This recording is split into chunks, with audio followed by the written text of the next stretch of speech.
Chennai super Kings அணி captain தோனியின் மகள் ஜீவா ஆங்கில பாட்டுக்கு டான்ஸ் ஆடும் அழகு வீடியோ வைரலாகி இருக்கிறது. டான்ஸ் ஆடி முடித்ததும் சிஎஸ்கே சிஎஸ்கே என கோஷம் போட்டு அப்பா அணிக்கு ப்ரமோஷன் செய்கிறாள்.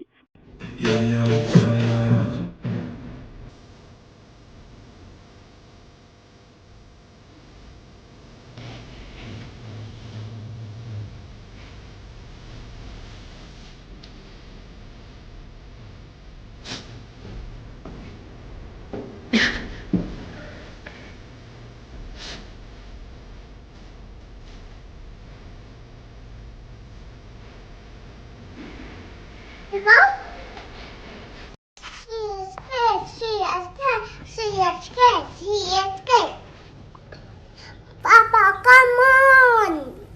Chennai Super King. IPL துவங்கியதிலிருந்து Dhoni வெளியிடும் 3வது வீடியோ இது. அப்பா தோனி மைதானத்தில் சீரியஸாக பேட் பிடித்துக் கொண்டிருந்த சமயத்தில் எனக்கு இப்பவே அப்பா வேணும்னு ஜீவா அடம் பிடித்தது முதல் வீடியோ. இரண்டாவதாக ஜீவாவின் கூந்தலை ஹீட்டர் மூலம் தோனி உலர்த்தும் வீடியோ அவரே வெளியிட்டார்.